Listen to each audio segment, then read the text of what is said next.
a watercolor painting of Luigi Mangione vanishes from TeePublic. Then, delay, deny, depose merchandise disappears across 8 websites.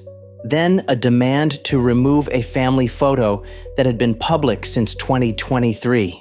One by one, images and content of Luigi Mangione are being systematically erased through copyright claims. But here's the twist. Legal experts say there's no world in which these demands for takedowns are legitimate.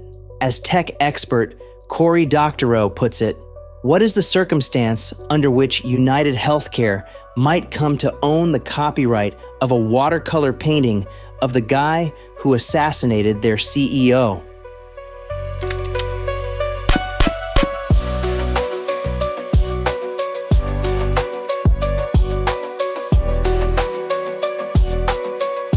From TalkoCast Studios, this is Delay, Deny, Depose. I'm Jonny Llama. Today we examine how UnitedHealthcare is allegedly waging what legal experts call copy fraud, using copyright law as a weapon to systematically scrub the internet.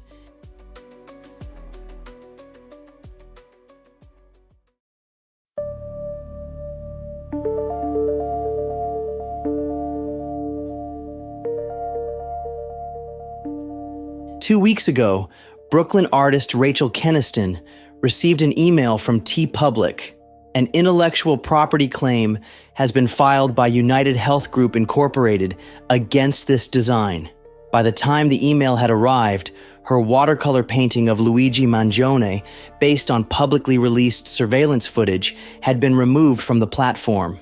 Kenaston appealed the decision, and TeePublic told her, "Unfortunately, this was a valid takedown notice sent to us by the proper rights holder, so we are not allowed to dispute it." Kenaston tells 404 Media in an email, "There's no way they own the rights to the security footage of Luigi smiling, and if they do, what the fuck? Seems like the public should know that. But since they made a complaint, my design has been removed from the site, and even if we went to court and I won, I'm unsure whether TeePublic would ever put the design back up."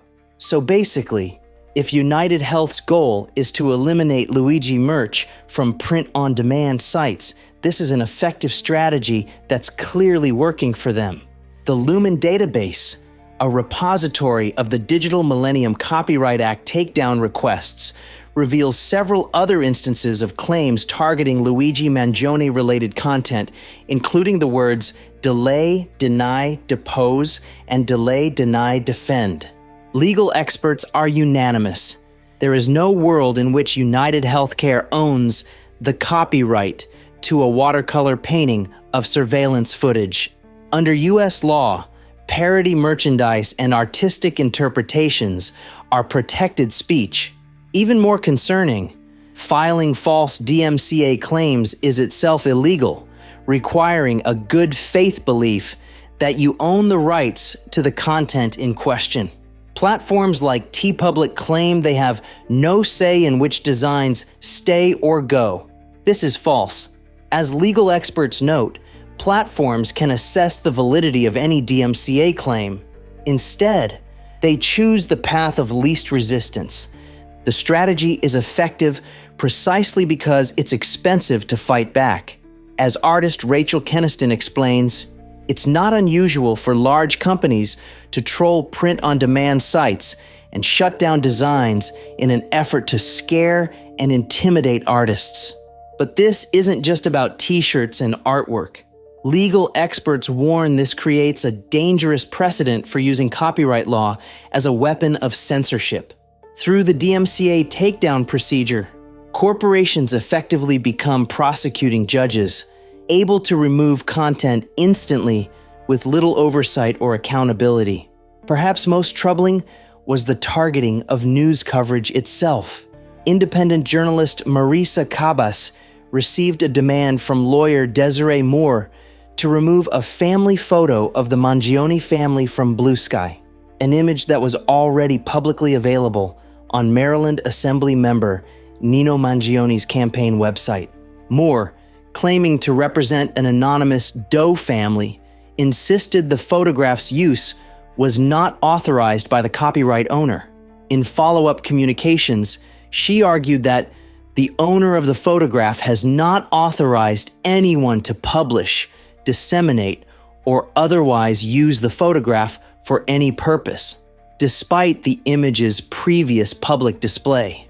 As Cabas noted, this appeared to be part of a broader strategy targeting independent journalists. They might be coming after small, independent publishers because they know we don't have the money for a large legal defense, and they're going to try to bankrupt you through a frivolous lawsuit. The Wayback Machine showed the photograph was indeed displayed on Nino Mangione's website, contradicting Moore's claim that it does not in fact display the photograph. Moore also insisted her client seeks to remain anonymous and dismissed the image as hardly newsworthy.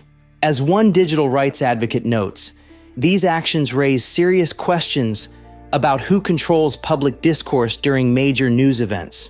When corporations or people can use copyright law to systematically erase sympathetic portrayals, they're not just protecting intellectual property, they're controlling the narrative. As this digital erasure continues, troubling questions emerge. How does an entity claim ownership over surveillance footage they didn't create? What legal right exists to remove family photos that were public before the shooting? Why target artistic interpretations that contain no corporate logos or trademarks? The pattern suggests something deeper. As tech expert Cory Doctorow notes, this isn't just about copyright, it's about control. When corporations can use copyright law to systematically remove content, they're not just protecting intellectual property, they're shaping public memory. Perhaps most concerning is the precedent this sets.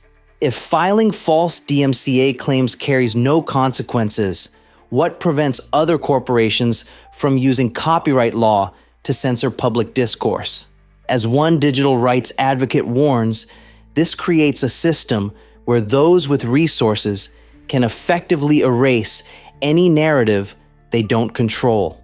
As images of Luigi Mangione continue to be removed, serious questions remain. What message is being suppressed? Why target humanizing portrayals? Is United Health Group trying to shape or at least control the narrative? In an environment where content is being systematically removed from the internet, transparency and documentation become more crucial than ever.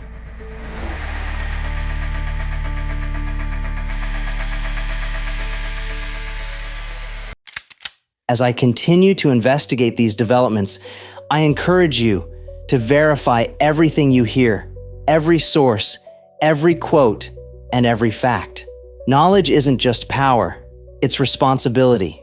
If you want to support this investigation, you can subscribe to receive episode updates on Spotify or share this show with friends and colleagues who value factual, documented reporting.